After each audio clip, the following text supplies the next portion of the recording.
بسم الله الرحمن الرحيم نحمده ونصلي ونسلم على رسوله الكريم أما بعد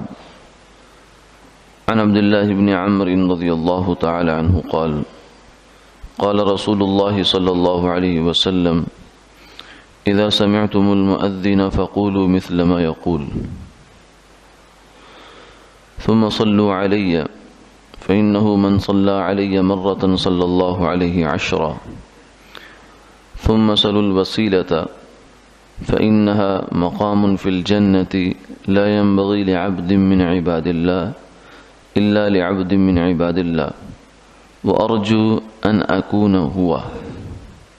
من سأل لي الوسيلة حلت له الشفاعة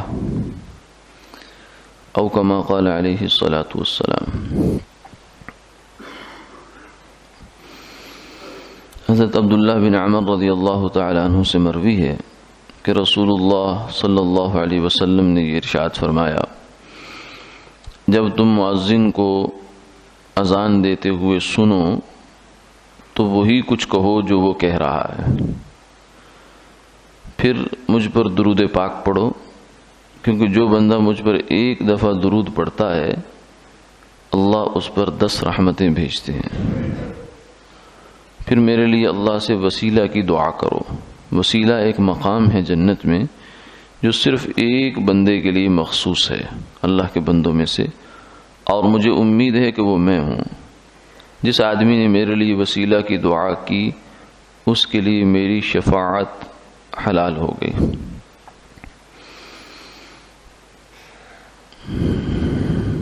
اذان اللہ کی کبریائی، یکتائی اور عظمت کا ترانہ ہے، جس میں رسول اللہ صلی اللہ علیہ وسلم کی رسالت کی شہادت بھی ہے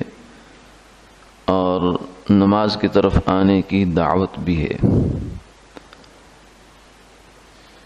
جب یہ ندا بلند ہوتی ہے تو فرمایا شیطان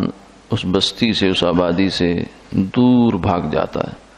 مدینہ منورہ کے قریب ایک جگہ کا اپنے نام لے کر فرمایا کہ مقام روحہ تک جاتا ہے، وہ تقریباً 36 میل کے فاصلے پر ہے۔ اتنا دور اذان کی آواز سن کر بھاگ جاتا ہے۔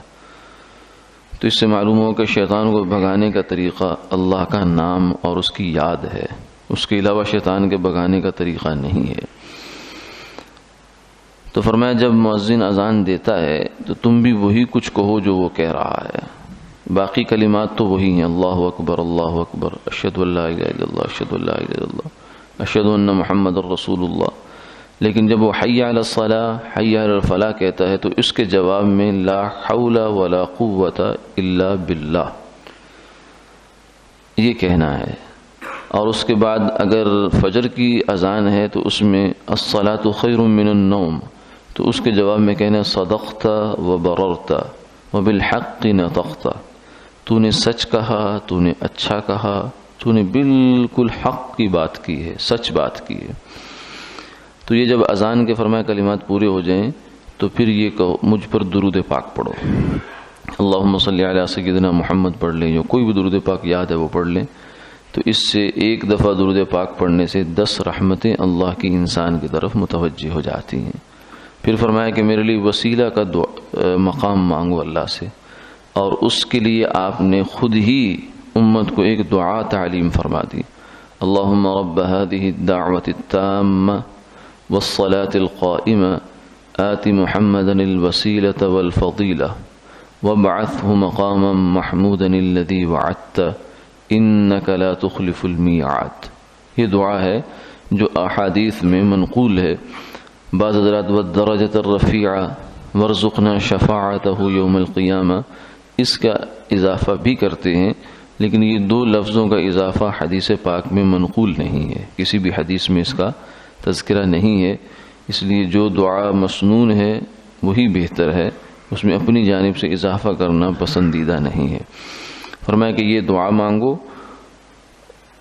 کیونکہ یہ اس میں تم نے میرے لیے مقام وسیلہ مانگا ہے۔ مقام وسیلہ فرمایا کہ سب سے بلند اور سب سے بڑا اللہ کے ہاں مقام قرب ہے جو پوری کائنات میں سے کسی ایک انسان کو ملے گا۔ وہ اصل میں تو انسان خود سرکار دو عالم صلی اللہ علیہ وسلم ہی ہیں، لیکن محدثین نے یہاں فرمایا کہ دیکھیے کتنا تواضع ہے انداز میں، کہ فرما رہے ہیں کہ وہ ایک بندے کو ملنے اور امید ہے کہ مجھے ملے گا، یعنی اس کو بھی یقینی الفاظ کے ساتھ نہیں فرمایا، یہ اس میں تواضع ہے، عاجزی ہے کہ آپ صلی اللہ علیہ وسلم اتنے بڑے بلند مقام پر ہونے کے باوجود بھی اتنی تواضع ہے، تو ہمیں تو بطریق اولا اس میں تواضع اختیار کرنا چاہیے۔ اور میں جو بندہ یہ دعا مانگے گا اس کے لیے قیامت والے دن میں سفارشی بن جاؤں گا، سفارش کروں گا اس کی۔ اور دوسری روایت میں ایک میں یہ بھی آتا ہے کہ ایک کلمہ کا اضافہ اور بھی ہے، اور وہ ہے اشہد ان لا الہ الا اللہ وحدہ لا شریک لہ وان محمدا عبدہ ورسولہ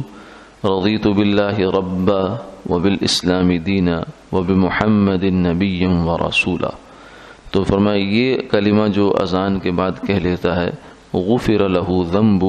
اس کے گناہ بخش دیے جاتے ہیں۔ تو گویا کہ اذان کا جواب اور پھر اس کے بعد درود پاک، پھر یہ دعا اللہم رب هذه الدعوۃ التامہ، اور پھر اشہد ان لا الہ الا اللہ وحدہ لا شریک لہ وان محمدا عبدہ ورسولہ، اور پھر اس کے بعد رضیت باللہ ربا وبالاسلام دینا وبمحمد نبی ورسولا۔ یہ تین عمل ہیں کہ جن کے کرنے سے انشاءاللہ اللہ بہت سی خیریں اور برکتیں صرف یہ تھوڑے سے مختصر وقت میں ہماری جھولی میں ڈال دیں گے۔ اللہ تعالیٰ عمل کی توفیق عطا۔